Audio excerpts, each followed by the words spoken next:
ನಮಸ್ಕಾರ ಸ್ನೇಹಿತರೆ. ಮಾನ್ಯ ಮುಖ್ಯಮಂತ್ರಿ ಸಿದ್ದರಾಮಯ್ಯನವರಿಗೆ 10 ದಿನಗಳ ಕಾಲ ಹೈಕೋರ್ಟ್ ನಲ್ಲಿ ರಿಲೀಫ್ ಸಿಕ್ಕಿತ್ತು. 29ನೇ ತಾರೀಕು ವಿಚಾರಣೆ ಇದೆ. ಅದರಲ್ಲಿ ಏನಾದ್ರೂ ಸಿದ್ದರಾಮಯ್ಯನವರಿಗೆ ಹಿನ್ನಡೆಯಾದ್ರೆ ಕಾಂಗ್ರೆಸ್ಗೆ ದೊಡ್ಡ ಮುಖಭಂಗ ಆಗೋದಂತೂ ಗ್ಯಾರಂಟಿ. ಈ ಎಲ್ಲ ಹಿನ್ನಡೆಗೆ ಕಾರಣ ಆಗಿರ್ತಕ್ಕಂತ ಕಾಂಗ್ರೆಸ್ನ ಹಾಲಿ ಸಿದ್ದು ಸಂಪುಟದ ಪ್ರಭಾವಿ ಸಚಿವ ಅವರ ತಲೆದಂಡ ಆಗ್ತಾ ಇದೆ. ಹೆಚ್ಚು ಕಡಿಮೆ ಸಿದ್ದರಾಮಯ್ಯನವರಿಗೆ ಈಗ ಎದುರಾಗಿರ್ತಕ್ಕಂತ ಮೂಡ ಸಂಕಷ್ಟಕ್ಕೆ ಅವರೇ ಕಾರಣ ಅಂತಾನೂ ಸಹ ಹೇಳಲಾಗ್ತಾ ಇದೆ. ಈಗಾಗಲೇ ಬಿ ನಾಗೇಂದ್ರ ಅವರ ರಾಜೀನಾಮೆ ಪಡೆದಿದೆ ಕಾಂಗ್ರೆಸ್. ಜನ ಕೇಳೋದು ಆ ಕಡೆ ಇರ್ಲಿ, ಕಾಂಗ್ರೆಸ್ನಲ್ಲಿ ಈಗ ಸಿದ್ದು ವಿರೋಧಿ ಸಚಿವರು ಮತ್ತು ಶಾಸಕರು ಕೇಳೋದಕ್ಕೆ ಶುರು ಮಾಡಿದ್ದಾರೆ. ಬಿ ನಾಗೇಂದ್ರ ಅವರಿಗೆ ಒಂದು ನ್ಯಾಯ, ಸಿದ್ದರಾಮಯ್ಯನವರಿಗೆ ಒಂದು ನ್ಯಾಯನಾ ಅಂತ. ಸಿದ್ದರಾಮಯ್ಯನವರು ಹೇಳ್ತಾರೆ, ಮೂಡ ಹಗರಣಕ್ಕೆ ಸಂಬಂಧಪಟ್ಟಂತೆ ನಾನು ಯಾವುದೇ ದಾಖಲೆಗಳಿಗೆ ಸಹಿ ಮಾಡಿಲ್ಲ, ಅದರಲ್ಲಿ ನನ್ನ ಇನ್ವಾಲ್ವ್ಮೆಂಟ್ ಇಲ್ಲ ಅಂತ. ಹಾಗಾದ್ರೆ ವಾಲ್ಮೀಕಿ ಹಗರಣಕ್ಕೆ ಸಂಬಂಧಪಟ್ಟಂತೆ ಬಿ ನಾಗೇಂದ್ರ ಅವರ ರೆಸಿಗ್ನೇಷನ್ ಪಡೆದಿದೆಯಲ್ಲ ಕಾಂಗ್ರೆಸ್, ಅವರ ಸಹಿ ಎಲ್ಲಾದ್ರೂ ಇದೆಯಾ? ಏನು ಇಲ್ಲ. ಹೀಗಿದ್ದಾಗ್ಲೂ ಸಹ ಅವರ ರಾಜೀನಾಮೆಯನ್ನು ಪಡೆದು ಸಿದ್ದರಾಮಯ್ಯ ಅವರು ತಮ್ಮ ಮೇಲೆ ಆರೋಪ ಬಂದಾಗ ರಾಜೀನಾಮೆ ಕೊಡದೇ ಇರೋದು ಎಷ್ಟು ಸರಿ ಅನ್ನುವ ಸಿದ್ದುವನ್ನು ವಿರೋಧಿಸ್ತಕ್ಕಂಥವರ ಅಪಸ್ವರ ಈಗಾಗಲೇ ಕಾಂಗ್ರೆಸ್ನಲ್ಲೇ ಎದ್ದಿದೆ. ಅದಕ್ಕೆ ಬೇರೆ ಎಲ್ಲೂ ಉದಾಹರಣೆ ಹುಡುಕ್ಬೇಕಾಗಿಲ್ಲ. ಮಲ್ಲಿಕಾರ್ಜುನ ಖರ್ಗೆ ಅವರ ಮಹಾಮೌನ ಸಿದ್ದರಾಮಯ್ಯ ಅವರ ಮೂಡ ಹಗರಣಕ್ಕೆ ಸಂಬಂಧಪಟ್ಟಂತೆ ಈಗಾಗಲೇ ಡಾಕ್ಟರ್ ಜಿ ಪರಮೇಶ್ವರ್ ಅವರು ಹೇಳ್ಬಿಟ್ಟಿದ್ದಾರೆ, ಹೌದು ಮೂಡ ಹಗರಣದಿಂದ ಸರ್ಕಾರ ಸ್ವಲ್ಪ ಶೇಕ್ ಆಗಿದೆ ಅಂತ. ಈ ಎಲ್ಲ ಬೆಳವಣಿಗೆಗಳ ನಡುವೆ ಈಗ ಸಿದ್ದರಾಮಯ್ಯನವರು ನನ್ನ ಈ ಪರಿಸ್ಥಿತಿಗೆ ಕಾರಣ ಆದಂತಹ ಸಚಿವನನ್ನು ಸಂಪುಟದಿಂದ ಕೈ ಬಿಡಲೇಬೇಕು ಅನ್ನುವ ತೀರ್ಮಾನಕ್ಕೆ ಬಂದಿದ್ದಾರೆ. ಹಾಗಾದ್ರೆ ಈಗ ಆಗ್ತಾ ಇರ್ತಕ್ಕಂಥ ತಲೆದಂಡ ಯಾವ ಸಚಿವರದ್ದು ಎಲ್ಲದ್ರ ಬಗ್ಗೆ ಮಾಹಿತಿ ಕೊಡ್ತೀನಿ. ದಯಮಾಡಿ ನಮ್ಮ ಚಾನೆಲ್ ನ ಸಬ್ಸ್ಕ್ರೈಬ್ ಮಾಡಿ, ಲೈಕ್ ಮಾಡಿ, ಶೇರ್ ಮಾಡಿ. ಸ್ನೇಹಿತರೆ, ಇವರ ತಲೆದಂಡ ಯಾಕೆ ಆಗ್ತಾ ಇದೆಯಪ್ಪ ಅಂದ್ರೆ ಮೂಡ ಹಗರಣಕ್ಕೆ ಸಂಬಂಧಪಟ್ಟಂತ ದಾಖಲೆಗಳನ್ನು ತಿರುಚಿದ ಆರೋಪ ಇವರ ಮೇಲಿದೆ.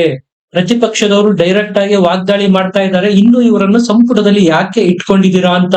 ಸರ್ಕಾರ ಇನ್ನೂ ಇದರ ಬಗ್ಗೆ ಮುಜುಗರ ತಪ್ಪಿಸ್ಬೇಕು ಅಂದ್ರೆ ಅವರ ತಲೆದಂಡ ಪಡೆಯಲೇಬೇಕು ಅನ್ನೋ ನಿರ್ಧಾರ ಸಹ ಮಾಡಿಯಾಗಿದೆ. ಈ ಸಂದೇಶನ ಆ ಸಚಿವರಿಗೂ ಸಹ ಕಳುಹಿಸಿದೆ.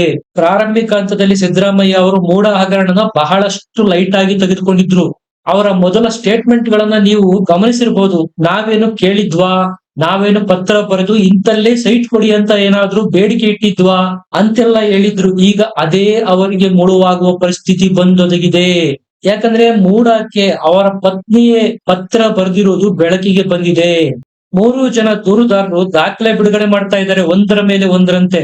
ಸಿದ್ದರಾಮಯ್ಯನವರ ಪತ್ನಿ ಇಂತಲ್ಲೇ ಸೈಟ್ ಬೇಕು ಅಂತ ಮನವಿ ಮಾಡಿ ಕೇಳಿರುವ ಪತ್ರದ ಭಾಗನ ವೈಟ್ನರ್ ಹಾಕಿ ತಿದ್ದಲಾಗಿದೆ ಅನ್ನುವಂತ ಸ್ಫೋಟಕ ದಾಖಲೆಗಳನ್ನ ದೂರುದಾರರು ಈಗಾಗಲೇ ಬಿಡುಗಡೆ ಮಾಡಿದ್ದಾರೆ. ಅದೇ ದಾಖಲೆಗಳನ್ನು ತಿದ್ದಿರೋ ಆರೋಪ ಈ ಸಚಿವರ ಮೇಲೆ ಇದೆ.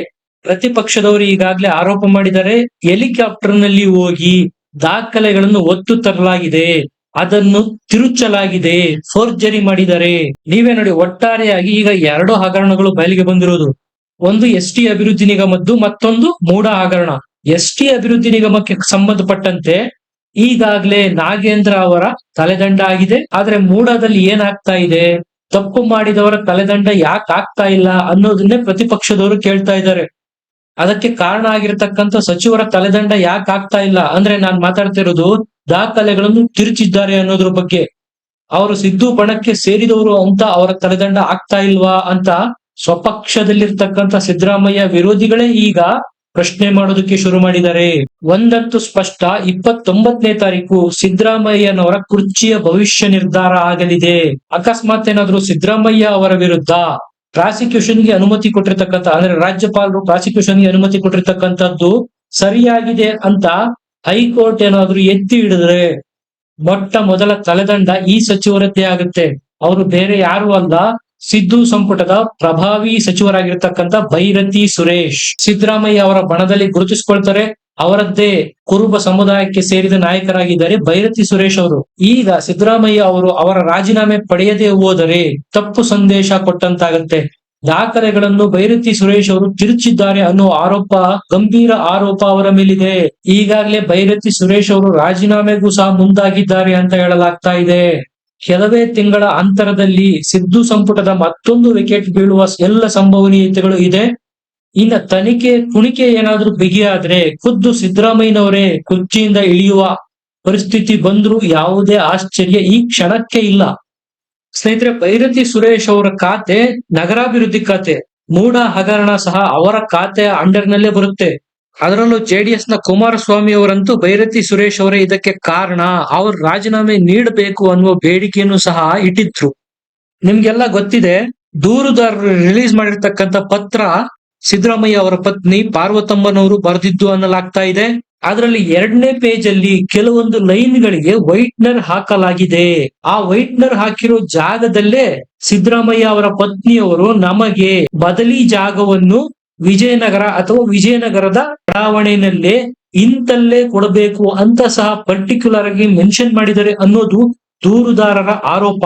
ಆದ್ರೆ ಭೈರತಿ ಸುರೇಶ್ ಅವರು ಹೇಳ್ತಾ ಇರೋದೇನಪ್ಪಾ ಅಂದ್ರೆ, ಅದರಲ್ಲಿ ಸಮಾಂತರ ಬಡಾವಣೆಯಲ್ಲಿ ಅನ್ನುವುದು ಸಹ ಮೆನ್ಷನ್ ಆಗಿದೆ, ಅದನ್ನು ನೀವು ನೋಡಿ. ಇಲ್ಲಿ ಸಿದ್ದರಾಮಯ್ಯ ಅವರ ಪತ್ನಿ ಕೇಳ್ತಾ ಇರೋದು, ಅವರು ಕಳೆದುಕೊಂಡಿರ್ತಕ್ಕಂಥ ಜಮೀನಿಗೆ ಇರ್ತಕ್ಕಂಥ ಬೆಲೆಗೆ ಸಮನಾದಂತಹ ಬಡಾವಣೆಯಲ್ಲಿ ಸೈಟ್ ಕೊಡಿ ಅಂತ ಕೇಳಿರ್ತಕ್ಕಂಥದ್ದು. ಇದು ಭೈರತಿ ಸುರೇಶ್ ಅವರ ವಾದ. ಹಾಗಾದ್ರೆ ಇಂದಿನ ಲೈನ್ಗಳನ್ನು ಯಾಕೆ ವೈಟ್ನರ್ ಹಾಕಿ ಅಳಿಸಲಾಗಿದೆ? ಅಂತಹದ್ದೇನಿದೆ ಅದರಲ್ಲಿ? ಅದು ಬಹಿರಂಗವಾಗಬೇಕಾದ್ರೆ ತನಿಖೆಯಾಗಬೇಕು ಅನ್ನೋದು ಪ್ರತಿಪಕ್ಷಗಳ ವಾದ. ಕುಮಾರಸ್ವಾಮಿ ಅವರಂತೂ ಮೊನ್ನೆ ಆರೋಪ ಮಾಡಿದ್ದು ನಿಮ್ಗೆಲ್ಲ ಗೊತ್ತೇ ಇದೆ. ಈಗ ಬೆಂಗಳೂರು ಟು ಮೈಸೂರು ರೋಡ್ ಚೆನ್ನಾಗಾಗಿದೆ, ಕೇವಲ 1.5 ಗಂಟೆನಲ್ಲೇ ಬೆಂಗಳೂರಿಂದ ಮೈಸೂರಿಗೆ ಹೋಗಬಹುದು. ಆದ್ರೆ ಇವರು ಮೈಸೂರಿಗೆ ಹೋಗೋಕೆ ಹೆಲಿಕಾಪ್ಟರ್ ಆಯ್ಕೆ ಮಾಡ್ಕೊಂಡಿದ್ ಯಾಕೆ?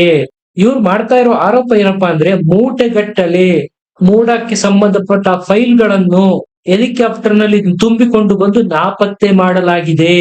ಇದು HD ಕುಮಾರಸ್ವಾಮಿ ಅವರು ಆಲ್ರೆಡಿ ಭೈರತಿ ಸುರೇಶ್ ಅವರ ಮೇಲೆ ಮಾಡಿರ್ತಕ್ಕಂತಹ ಗಂಭೀರ ಆರೋಪ. ಸ್ನೇಹಿತರೆ, ಇಲ್ಲಿ ಸಾರಾಂಶ ಇಷ್ಟೇ. ನಗರಾಭಿವೃದ್ಧಿ ಖಾತೆ ಹೊಂದಿರತಕ್ಕಂಥ ಭೈರತಿ ಸುರೇಶ್ ಅವರು ಮೂಡ ಹಗರಣನ ಸಮರ್ಥವಾಗಿ ನಿಭಾಯಿಸುವಲ್ಲಿ ಫೇಲ್ ಆಗಿದ್ದಾರೆ. ಇದು ಸಹ ಈಗ ಸಿದ್ದರಾಮಯ್ಯ ಅವರಿಗೆ ಮನದಟ್ಟಾಗಿದೆ. ಹಾಗಾಗಿ ಅವರು ಸಹ ಈಗ ಭೈರತಿ ಸುರೇಶ್ ಅವರಿಂದ ಅಂತರ ಕಾಯ್ದುಕೊಳ್ಳೋದಕ್ಕೆ ಶುರು ಮಾಡಿದ್ದಾರೆ. ಸಿದ್ದರಾಮಯ್ಯನವರು ಪತ್ರದಲ್ಲಿ ವೈಟ್ನರ್ ಹಾಕಿ ಅಳಿಸಿ ಹಾಕಲಾಗಿದೆ ಅನ್ನುವುದರ ಬಗ್ಗೆ ರಿಪ್ಲೈ ಸಹ ಕೊಟ್ಟಿದ್ದಾರೆ. ಇದೆಲ್ಲ ಸುಳ್ಳು, ನಾವು ಪತ್ರ ಬರ್ದಿಲ್ಲ, ವೈಟ್ನರ್ ಹಾಕಿರುವುದರ ಬಗ್ಗೆ ನನಗೇನು ಗೊತ್ತಿಲ್ಲ ಅನ್ನುವಂತ ರಿಪ್ಲೈ ಕೊಟ್ಟಿದ್ರು. ಅಕಸ್ಮಾತ್ ಒಂದು ವೇಳೆ ಅದೇನಾದ್ರೂ ಆಗಿದ್ರೆ ಅಧಿಕಾರಿಗಳ ತಪ್ಪಿನಿಂದ ಆಗಿರಬಹುದು. ಮೂಡ ಹಗರಣಕ್ಕೆ ಸಂಬಂಧಪಟ್ಟ ಯಾವ್ದಾದ್ರೂ ನನಗೆ ಫೇವರ್ ಆಗ್ತಕ್ಕಂಥ ಫೈಲ್ಗೆ ನಾನು ಸಹಿ ಮಾಡಿದ್ದೇನಾ? ಮಾಡಿದ್ರೆ ಪ್ರತಿಪಕ್ಷಗಳು ತೋರಿಸ್ಲಿ ಅಂತ ಸವಾಲ್ ಹಾಕಿದ್ರು ಸಿದ್ದರಾಮಯ್ಯನವರು. HD ಕುಮಾರಸ್ವಾಮಿ ಅವರು ಯಾವಾಗ್ಲೂ ಹಿಟ್ ಅಂಡ್ ರನ್ ಮಾಡ್ತಾರೆ. ಆರೋಪ ಮಾಡೋದು, ಓಡಿ ಹೋಗೋದು ಅವರ ಜಾಯಮಾನ. ಇದುವರೆಗೂ ಯಾವುದಾದ್ರೂ ಕೇಸ್ನ ಅವರು ಲಾಜಿಕಲ್ ಎಂಡಿಗೆ ತೆಗೆದುಕೊಂಡು ಹೋಗಿದಾರಾ? ಇಲ್ಲ. HD ಕುಮಾರಸ್ವಾಮಿ ಅವರ ವಿರುದ್ಧ ಮಾಡಿರ್ತಕ್ಕಂಥ ಮತ್ತೊಂದು ಆರೋಪ. ಸ್ನೇಹಿತರೆ, ನೀವೇ ನೋಡಿ, ಸಿದ್ದರಾಮಯ್ಯ ಅವರಿಗೆ ಮುಳುವಾಗುವ 2 ಇಂಪಾರ್ಟೆಂಟ್ ಪಾಯಿಂಟ್ ಗಳಿದೆ ಇಲ್ಲಿ. ಈ ಸೈಟ್ ನ ವಿಚಾರ ಸಿದ್ದರಾಮಯ್ಯನವರು 2013ರ ಅಫಿಡವಿಟ್ ನಲ್ಲಿ ಚುನಾವಣೆಗೆ ಸ್ಪರ್ಧೆ ಮಾಡಬೇಕಾದ ಸಂದರ್ಭದಲ್ಲಿ ಸಲ್ಲಿಸಿದ್ದ ಅಫಿಡವಿಟ್ ನಲ್ಲಿ ಮುಚ್ಚಿಟ್ಟಿದ್ದಾರೆ ಅನ್ನೋ ಆರೋಪ ಸಹ ಇದೆ. ಇದನ್ನೇ ನಾಳೆ ಕೋರ್ಟ್ ಸಹ ಪಾಯಿಂಟ್ ಮಾಡಿ ಕೇಳುತ್ತೆ. ಈಗ ಸ್ಫೋಟಕ ದಾಖಲೆ ಸಹ ಬಿಡುಗಡೆಯಾಗಿರೋದು, ಅದು ಪತ್ರದ ಮೂಲಕ. ಇಲ್ಲಿ ಯಾಕೆ ವೈಟ್ನರ್ ಹಾಕಿದೀರಾ? ಈ ಜಾಗದಲ್ಲಿ ಈ ಮೊದಲು ಏನಿತ್ತು ಅನ್ನೋ ಪ್ರಶ್ನೆ ಸಹಜವಾಗಿ ಬಂದೇ ಬರುತ್ತೆ. ಆ ಆಂಗಲ್ ನಲ್ಲಿ ನೋಡಿದ್ರೆ ಹೈಕೋರ್ಟ್ ತನಿಖೆಗೆ ಆದೇಶ ನೀಡುವ ಸ್ಪಷ್ಟ ಕಾರಣಗಳಂತೂ ಮೇಲ್ನೋಟಕ್ಕೆ ಕಾಣ್ತಾ ಇದೆ. ಒಟ್ಟಾರೆಯಾಗಿ ಸಿದ್ದರಾಮಯ್ಯನವರು ತನಿಖೆ ಎದುರಿಸುವ ಸಾಧ್ಯತೆ 50-50 ಅಂತ ಹೇಳಲಾಗ್ತಾ ಇದೆ.